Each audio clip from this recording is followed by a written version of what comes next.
Hello friends, welcome to GK mind game. ಪ್ರಶ್ನೆಗಳ ಸಂಪೂರ್ಣ ಮಾಹಿತಿಗಾಗಿ ವಿಡಿಯೋನ ಎಲ್ಲೂ ಸ್ಕಿಪ್ ಮಾಡದೆ ಕಂಪ್ಲೀಟಾಗಿ ನೋಡಿ.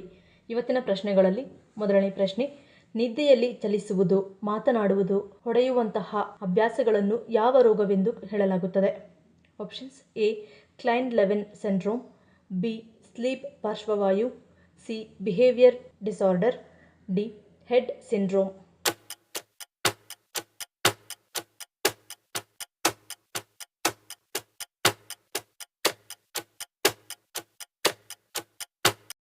ಸರಿಯಾದ ಉತ್ತರ ಆಪ್ಷನ್ ಸಿ ಬಿಹೇವಿಯರ್ ಡಿಸಾರ್ಡರ್. ಇದನ್ನು ನಿದ್ರೆಯ ಅಸ್ವಸ್ಥತೆ ಅಥವಾ ಸ್ಲೀಪಿಂಗ್ ಬಿಹೇವಿಯರ್ ಡಿಸಾರ್ಡರ್ ಎಂದು ಕರೆಯಲಾಗುತ್ತದೆ. ವ್ಯಕ್ತಿಯ ನಿದ್ರೆಯ ಮಾದರಿಗಳ ವೈದ್ಯಕೀಯ ಅಸ್ವಸ್ಥತೆಯಾಗಿದೆ. ನಿದ್ದೆಯಲ್ಲಿ ಚಲಿಸುವುದು, ಮಾತನಾಡುವುದು, ಒಡೆಯುವುದು, ಗೊಣಗಾಡುವುದು ಇದನ್ನು ನಿದ್ರಾಹೀನತೆ ಎಂದು ಕರೆಯಲಾಗುತ್ತದೆ. ಇದು ಅತ್ಯಂತ ಸಾಮಾನ್ಯವಾದ ನಿದ್ರಾಹೀನತೆಯಾಗಿದೆ. ಕ್ಷಿಪ್ರ ಕಣ್ಣಿನ ಚಲನೆ ನಿದ್ರೆಯ ನಡವಳಿಕೆ ಅಸ್ವಸ್ಥತೆಯು ನಿದ್ರಾಹೀನತೆಯಾಗಿದ್ದು, ಇದರಲ್ಲಿ ನೀವು ದೈಹಿಕವಾಗಿ ಎದ್ದು ಕಾಣುವ, ಆಗಾಗ್ಗೆ ಅಹಿತಕರ ಕನಸುಗಳನ್ನು, ಧ್ವನಿಯ ಶಬ್ದಗಳು ಮತ್ತು ನಿದ್ರೆಯ ಸಮಯದಲ್ಲಿ ಹಠಾತ್ ಹಿಂಸಾತ್ಮಕ ತೋಳು ಮತ್ತು ಕಾಲಿನ ಚಲನೆಗಳು, ಕೆಲವೊಮ್ಮೆ ಕನಸು ನಟಿಸುವ ನಡವಳಿಕೆ ಎಂದು ಕರೆಯಲಾಗುತ್ತದೆ. ಇದು ಪ್ರಾಥಮಿಕವಾಗಿ ರಾತ್ರಿಯ ದ್ವಿತೀಯಾರ್ಧದಲ್ಲಿ ಸಂಭವಿಸುತ್ತದೆ. ನಿದ್ರೆಯ ನಡವಳಿಕೆಯ ಅಸ್ವಸ್ಥತೆಯು ಇತರ ನರವೈಜ್ಞಾನಿಕ ಪರಿಸ್ಥಿತಿಗಳೊಂದಿಗೆ ಸಂಬಂಧ ಹೊಂದಿರಬಹುದು. ಸ್ನಾಯುಗಳನ್ನು ಚಲಿಸದಂತೆ ತಡೆಯುವ ಮೆದುಳಿನಲ್ಲಿರುವ ನರ ಮಾರ್ಗಗಳು ಸಾಮಾನ್ಯ ಅಥವಾ ಕನಸಿನ ನಿದ್ರೆಯ ಸಮಯದಲ್ಲಿ ಸಕ್ರಿಯವಾಗಿರುತ್ತವೆ. ಇದು ನಿಮ್ಮ ದೇಹದ ತಾತ್ಕಾಲಿಕ ಪಾರ್ಶ್ವವಾಯುವಿಗೆ ಕಾರಣವಾಗುತ್ತದೆ ಮತ್ತು ನಿದ್ರೆಯ ವರ್ತನೆಯ ಅಸ್ವಸ್ಥತೆಯಲ್ಲಿ ದೈಹಿಕ ಮತ್ತು ಕನಸುಗಳನ್ನು ನಿರ್ವಹಿಸುತ್ತದೆ.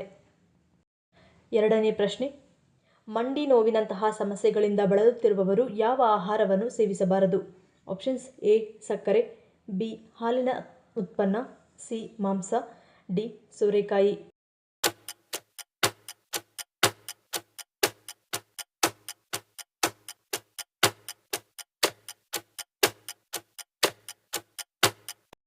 ಸರಿಯಾದ ಉತ್ತರ ಆಪ್ಷನ್ ಎ ಮತ್ತು ಬಿ. ಮೊಣಕಾಲು ನೋವಿನಿಂದ ಬಳಲುತ್ತಿರುವ ಜನರು ಸಕ್ಕರೆಯನ್ನು ತಪ್ಪಿಸಬೇಕು.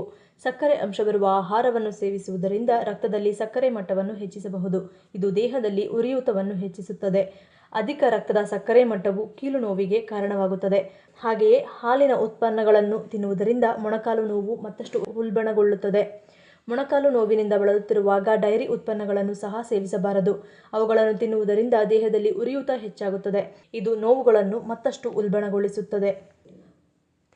ಮೂರನೇ ಪ್ರಶ್ನೆ, ಯಾವ ಸಮಸ್ಯೆ ಇರುವವರು ತಪ್ಪದೆ ಒಂಟೆ ಹಾಲನ್ನು ಕುಡಿಯಬೇಕು? ಆಪ್ಷನ್ಸ್: ಎ ಹೃದಯ, B BP, C sugar, D ಮೊಣಕಾಲು ನೋವು.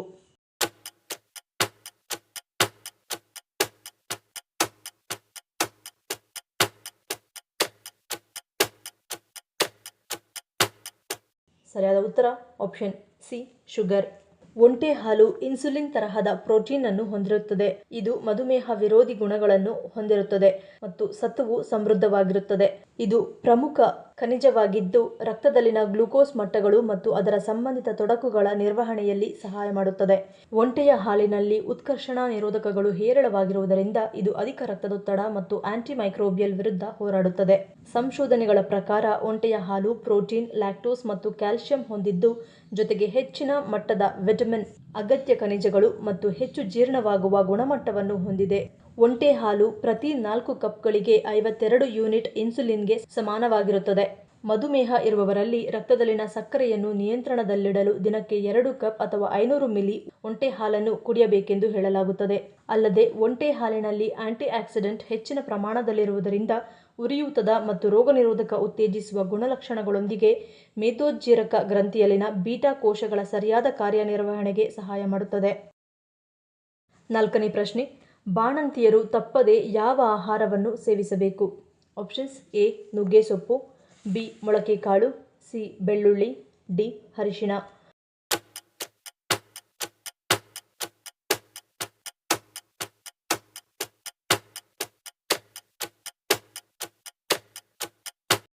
ಸರಿಯಾದ ಉತ್ತರ ಈ ಮೇಲಿನ ಎಲ್ಲವೂ. ಹೆಚ್ಚು ಪೋಷಕಾಂಶ ಇರುವ ಆಹಾರ ಅಥವಾ ಆರೋಗ್ಯಕರವಾದ ಕೊಬ್ಬಿನಾಂಶ ಇರುವ ಆಹಾರವನ್ನು ಬಾಣಂತಿಯರು ಸೇವಿಸುವುದರಿಂದ ಎದೆಹಾಲು ಹೆಚ್ಚುತ್ತದೆ. ಬಾಣಂತಿಯರ ಮನಸ್ಥಿತಿ ಚೆನ್ನಾಗಿರಬೇಕಾದರೆ ಕ್ಯಾಲ್ಸಿಯಂ ಹೆಚ್ಚಾಗಿರುವ ಆಹಾರವನ್ನು ಸೇವಿಸಬೇಕಾಗುತ್ತದೆ. ಸಾಮಾನ್ಯವಾಗಿ ಪ್ರಸವ ನಂತರದಲ್ಲಿ ಬಾಣಂತಿಯರಿಗೆ ಒಂದು ರೀತಿಯ ಡಿಪ್ರೆಷನ್ ಕಾಡುತ್ತಿರುತ್ತದೆ. ಹಾಗಾಗಿ ಪೋಷಕಾಂಶ ಇರುವ ಅಥವಾ ಆರೋಗ್ಯಯುತವಾದ ಆಹಾರ ಸೇವನೆಯಿಂದ ಈ ರೀತಿಯ ಸಮಸ್ಯೆಯಿಂದ ದೂರವಾಗಬಹುದು. ಅಲ್ಲದೆ ಈ ಸಂದರ್ಭದಲ್ಲಿ ಹೆಚ್ಚು ಸಂತೋಷವಾಗಿರಬಹುದು ಮತ್ತು ಸದೃಢವಾಗಿರಬಹುದು. ಅಲ್ಲದೆ ಅಶಕ್ತತೆಯು ಕೂಡ ಕಾಡದು. ಹಾಗಾಗಿ ಬಾಣಂತಿಯರು ನುಗ್ಗೆ ಸೊಪ್ಪು, ಮೊಳಕೆ ಕಾಳು, ಬೆಳ್ಳುಳ್ಳಿ, ಅರಿಶಿನ, ಬಾದಾಮಿ, ಜೀರಿಗೆ, ರಾಗಿ, ಅಂಟಿನ ಉಂಡೆ, ಹಸಿರು ತರಕಾರಿ, ತೊಗರಿಬೇಳೆ, ಅಜ್ವೈನ, ಶುಂಠಿ, ಸಾಲ್ಮನ್ ಮೀನು, ಮೆಂತೆಕಾಳು, ಎಳ್ಳು, ಮೊಟ್ಟೆ, ಮಾಂಸ ಈ ರೀತಿಯ ಆಹಾರ ಪದ್ಧತಿಯನ್ನು ಅನುಸರಿಸುವುದರಿಂದ ಬಾಣಂತಿಯರು ಡಿಪ್ರೆಷನ್ನಿಂದ ಪಾರಾಗಬಹುದು. ಈ ಆಹಾರಗಳು ತಾಯಿ ಹಾಗೂ ಮಗುವಿನ ಆರೈಕೆಗೆ ಅತ್ಯಂತ ಸೂಕ್ತವಾದದ್ದು. 5ನೇ ಪ್ರಶ್ನೆ, 2024ರ ಒಲಿಂಪಿಕ್ಸ್ ಕ್ರೀಡಾಕೂಟವನ್ನು ಯಾವ ದೇಶದಲ್ಲಿ ಆಯೋಜಿಸಲಾಗಿದೆ? Options: A France, B Bharat, C China, D Japan.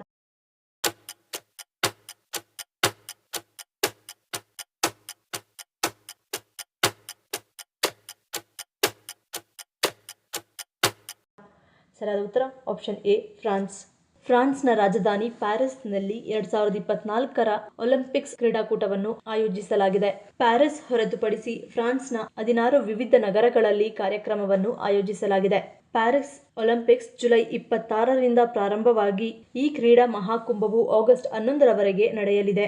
ಇದು 3ನೇ ಬಾರಿಗೆ ಪ್ಯಾರಿಸ್ನಲ್ಲಿ ಒಲಿಂಪಿಕ್ಸ್ ಕ್ರೀಡಾಕೂಟವನ್ನು ಆಯೋಜಿಸಲಾಗಿದ್ದು, 1900 ಮತ್ತು 1924ರಲ್ಲಿ ಪ್ಯಾರಿಸ್ನಲ್ಲಿ ಒಲಿಂಪಿಕ್ಸ್ ಅನ್ನು ಆಯೋಜಿಸಲಾಗಿತ್ತು. ಪ್ಯಾರಿಸ್ ಒಲಿಂಪಿಕ್ಸ್ನಲ್ಲಿ 32 ಕ್ರೀಡೆಗಳ 329 ಪದಕ ಸ್ಪರ್ಧೆಗಳು ನಡೆಯಲಿವೆ.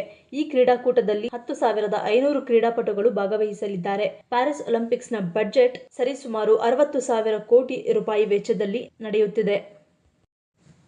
6ನೇ ಪ್ರಶ್ನೆ, ನಾಯಿಯೊಂದು ಮತ್ತೊಂದು ನಾಯಿಗೆ ರಕ್ತದಾನ ಮಾಡಿ ಜೀವ ಉಳಿಸಿರುವ ಘಟನೆ ಕರ್ನಾಟಕದ ಯಾವ ಜಿಲ್ಲೆಯಲ್ಲಿ ನಡೆದಿದೆ?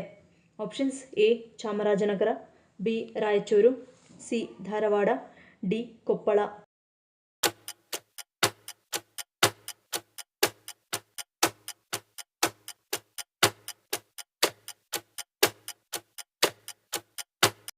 ಸರಿಯಾದ ಉತ್ತರ ಆಪ್ಷನ್ ಡಿ ಕೊಪ್ಪಳ. ರಕ್ತದಾನ ಎಂಬುದು ಮಾನವ ಪ್ರಪಂಚದಲ್ಲೀಗ ಸಾಮಾನ್ಯ ವಿದ್ಯಮಾನ. ಆದಾಗ್ಯೂ ರಕ್ತ ಸಿಗದೆ ರೋಗಿಗಳು ಮೃತಪಟ್ಟ ಘಟನೆಗಳ ಬಗ್ಗೆಯೂ ಅಲ್ಲಲ್ಲಿ ವರದಿಗಳಾಗುತ್ತವೆ. ಆದರೆ ಪ್ರಾಣಿ ಪ್ರಪಂಚದ ಅಭೂತಪೂರ್ವ ವಿದ್ಯಮಾನವೊಂದು ಕೊಪ್ಪಳದಲ್ಲಿ ನಡೆದಿದೆ. ಸಾಕು ನಾಯಿಯೊಂದು ರಕ್ತದಾನ ಮಾಡಿ ಇನ್ನೊಂದು ನಾಯಿಯ ಪ್ರಾಣವನ್ನು ಉಳಿಸಿದೆ. ದಾನಗಳಲ್ಲಿ ರಕ್ತದಾನವೇ ಶ್ರೇಷ್ಠ ದಾನ. ಇದಕ್ಕೆ ಪ್ರಾಣಿಗಳು ಕೂಡ ಸಾಥ್ ಕೊಡಬಲ್ಲವು ಎಂಬುದಕ್ಕೆ ಇದು ಸಾಕ್ಷಿಯಾಗಿದೆ. 7ನೇ ಪ್ರಶ್ನೆ, ಸಬ್ಬಕ್ಕಿಯನ್ನು ಯಾವುದರಿಂದ ತಯಾರು ಮಾಡಲಾಗುತ್ತದೆ?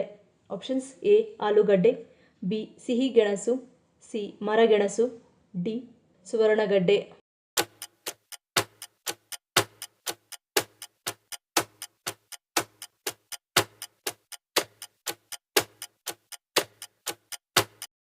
ಸರಿಯಾದ ಉತ್ತರ ಆಪ್ಷನ್ ಸಿ ಮರಗೆಣಸು. ಸಬ್ಬಕ್ಕಿ ಎನ್ನುವುದು ಮರಗೆಣಸಿನಿಂದ ತಯಾರಿಸಲಾಗುವ ಪಿಷ್ಟ. ಇದನ್ನು ಆಹಾರ ಪದಾರ್ಥವಾಗಿ ಅಡುಗೆ ಮಾಡಲು ಬಳಸಲಾಗುತ್ತದೆ. ಶಾಬಕ್ಕಿ, ಸಾಬುದಾನಿ, ಸೀಮೆ ಅಕ್ಕಿ ಎನ್ನುವ ಹೆಸರುಗಳಿಂದಲೂ ಇದು ಕರೆಯಲ್ಪಡುತ್ತದೆ. ಭಾರತದಲ್ಲಿ 95% ಸಬ್ಬಕ್ಕಿಯನ್ನು ತಮಿಳುನಾಡಿನ ಸೇಲಂನಲ್ಲಿ ಹೆಚ್ಚಾಗಿ ತಯಾರಿಸಲಾಗುತ್ತದೆ. ಮೊದಲು ರಾಶಿ ರಾಶಿ ಗೆಣಸುಗಳನ್ನು ತೊಳೆದು ಸಿಪ್ಪೆ ಸುಲಿಯಲಾಗುತ್ತದೆ. ನಂತರ ಅವುಗಳನ್ನು ಕ್ರಷರ್ಗಳಲ್ಲಿ ಹಿಸುಕಲಾಗುತ್ತದೆ. ಈ ಕ್ರಷಿಂಗ್ ಪ್ರಕ್ರಿಯೆಯಲ್ಲಿ ನಾರಿನ ಭಾಗವು ಬೇರೆಯಾಗುತ್ತದೆ. ಹಿಸುಕಿದಾಗ ಬಂದ ಹಾಲಿನಂತಹ ದ್ರವವನ್ನು ಟ್ಯಾಂಕ್ಗಳಲ್ಲಿ ಶೇಖರಿಸಿ 7ರಿಂದ 8 ತಾಸಿನವರೆಗೆ ಸೆಟ್ ಆಗಲು ಬಿಡಲಾಗುತ್ತದೆ. ಆ ಹಾಲಿನಲ್ಲಿ ಕಲ್ಮಶಗಳು ಮೇಲೆ ತೇಲುತ್ತವೆ ಮತ್ತು ಕೆಳಗೆ ಪೇಸ್ಟಿನಂತಹ ಸ್ಟಾರ್ಕ್ ವಸ್ತುವು ಉಳಿಯುತ್ತದೆ. ತೇಲುವ ಕೊಳೆ ಇತ್ಯಾದಿಗಳನ್ನು ತೆಗೆದ ನಂತರ ಉಳಿದ ಪೇಸ್ಟನ್ನು ಭಾಗಶಃ ಒಣಗಿಸಿ CS ಪಡೆಯಲಾಗುತ್ತದೆ. ನಂತರ ತೂತುಗಳುಳ್ಳ ಉಕ್ಕಿನ ಹಾಳೆಗಳನ್ನು ಅಥವಾ ಯಂತ್ರಗಳನ್ನು ಬಳಸಿ ಬೇಕಾದ ಗಾತ್ರದಲ್ಲಿ ಸಣ್ಣ ಸಣ್ಣ ಗುಂಡುಗಳ ಆಕಾರಕ್ಕೆ ತರಲಾಗುತ್ತದೆ. ಅವುಗಳನ್ನು 100 ಡಿಗ್ರಿ ಸೆಲ್ಸಿಯಸ್ ಬಿಸಿಯಲ್ಲಿ 6ರಿಂದ 8 ನಿಮಿಷಗಳ ಕಾಲ ಹುರಿಯಲಾಗುತ್ತದೆ. ಸೂರ್ಯನ ಬೆಳಕಿನಲ್ಲಿ 8ರಿಂದ 12 ಗಂಟೆಗಳ ಕಾಲ ಒಣಗಿಸಲಾಗುತ್ತದೆ. ಕೊನೆಯದಾಗಿ ಪಾಲಿಶಿಂಗ್ ಮಾಡಿದ ಮೇಲೆ ಸಬ್ಬಕ್ಕಿ ತಯಾರಾಗುತ್ತದೆ. 8ನೇ ಪ್ರಶ್ನೆ, ಒಣ ಕೊಬ್ಬರಿಯನ್ನು ತಿನ್ನುವುದರಿಂದ ಏನಾಗುತ್ತದೆ? ಆಪ್ಷನ್ಸ್: ಎ ಮೆದುಳು ಚುರುಕು, ಬಿ ಕೂದಲು ಬೆಳವಣಿಗೆ, ಸಿ ರಕ್ತವೃದ್ಧಿ, ಡಿ ಮೇಲಿನ ಎಲ್ಲವೂ.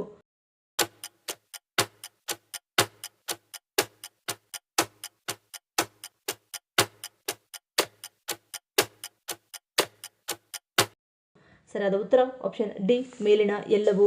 ಒಣ ಕೊಬ್ಬರಿ ಸೇವನೆಯಿಂದ ರೋಗ ನಿರೋಧಕ ಶಕ್ತಿ ಬಲಗೊಳ್ಳುತ್ತದೆ. ಅನೇಕ ಇತರ ರೋಗಗಳು ಸಹ ಗುಣವಾಗುತ್ತದೆ. ಇದರ ಗುಣಲಕ್ಷಣಗಳು ದೀರ್ಘಕಾಲದ ಕಾಯಿಲೆಗಳಿಂದ ಪರಿಹಾರವನ್ನು ನೀಡುವುದಲ್ಲದೆ ದೇಹದಲ್ಲಿನ ಕೊಲೆಸ್ಟ್ರಾಲ್ ಅನ್ನು ಸುಲಭವಾಗಿ ಕಡಿಮೆ ಮಾಡುತ್ತದೆ. ಒಣ ಕೊಬ್ಬರಿಯನ್ನು ತಿನ್ನುವುದರಿಂದ ನಮ್ಮ ಮೆದುಳು ಚುರುಕುಗೊಳ್ಳುತ್ತದೆ ಮತ್ತು ನೆನಪಿನ ಶಕ್ತಿ ಸುಧಾರಿಸುತ್ತದೆ. ಅದು ನಮ್ಮ ಹೃದಯವನ್ನು ಬಲಪಡಿಸುತ್ತದೆ. ಒಣ ಕೊಬ್ಬರಿ ತಿನ್ನುವುದರಿಂದ ನಮ್ಮ ಕೂದಲು ಉದುರುವುದನ್ನು ತಡೆಯಬಹುದು. ಇದು ಕ್ರಮೇಣ ಹೊಸ ಕೂದಲಿನ ಬೆಳವಣಿಗೆಯನ್ನು ಉತ್ತೇಜಿಸುತ್ತದೆ. ಜೊತೆಗೆ ನಿಮ್ಮ ಕೂದಲು ಕಪ್ಪಾಗಿ ಹೊಳೆಯುತ್ತದೆ. ಮೇಲಾಗಿ ಮೂಳೆಗಳಿಗೂ ಒಳ್ಳೆಯದು. ಒಣ ಕೊಬ್ಬರಿ ತಿನ್ನುವುದರಿಂದ ನಮ್ಮ ಮೂಳೆಗಳು ಬಲಗೊಳ್ಳುತ್ತವೆ ಮತ್ತು ಅವು ಬಿರುಕು ಬಿಡುವುದನ್ನು ತಡೆಯುತ್ತದೆ. ಒಣ ಕೊಬ್ಬರಿ ತಿನ್ನುವುದರಿಂದ ನಮ್ಮ ದೇಹಕ್ಕೆ ಶಕ್ತಿ ಬರುತ್ತದೆ. ರಕ್ತಹೀನತೆಯ ಸಮಸ್ಯೆಯಿಂದ ಮುಕ್ತಿ ಪಡೆಯಬಹುದು, ಏಕೆಂದರೆ ಒಣ ಕೊಬ್ಬರಿಯಲ್ಲಿ ಕಬ್ಬಿಣಾಂಶ ಹೇರಳವಾಗಿದೆ. ಒಣ ಕೊಬ್ಬರಿ ದೇಹದಲ್ಲಿ ಹಿಮೋಗ್ಲೋಬಿನ್ ಮಟ್ಟವನ್ನು ಹೆಚ್ಚಿಸುತ್ತದೆ. ಇದರಿಂದ ರಕ್ತದ ಕೊರತೆಯೂ ಸಹ ದೂರವಾಗುತ್ತದೆ. ಈ ಪ್ರಶ್ನೆಗಳಲ್ಲಿ ನೀವು ಎಷ್ಟು ಪ್ರಶ್ನೆಗಳಿಗೆ ಸರಿ ಉತ್ತರವನ್ನು ಕೊಟ್ರಿ ಅನ್ನೋದನ್ನು ಕಮೆಂಟ್ ಮಾಡಿ ತಿಳಿಸಿ. ಈ ವಿಡಿಯೋ ನಿಮ್ಗೆ ಇಷ್ಟ ಆಗಿದ್ರೆ ಮರಿದೇ ಲೈಕ್ ಮಾಡಿ, ಶೇರ್ ಮಾಡಿ, ಸಬ್ಸ್ಕ್ರೈಬ್ ಮಾಡಿ. ನನ್ನ ಚಾನಲ್ನ ಇನ್ನೂ ಸಬ್ಸ್ಕ್ರೈಬ್ ಮಾಡಿದೆ ಹಾಗೆ ವಿಡಿಯೋಸ್ ನೋಡ್ತಿದ್ರೆ ಪ್ಲೀಸ್ ಸಬ್ಸ್ಕ್ರೈಬ್ ಮಾಡಿ, ಸಪೋರ್ಟ್ ಮಾಡಿ. ಮತ್ತೊಂದು ಇಂಟ್ರೆಸ್ಟಿಂಗ್ ವಿಡಿಯೋಂದಿಗೆ ಸಿಗ್ತೀನಿ. Until love you all, take care.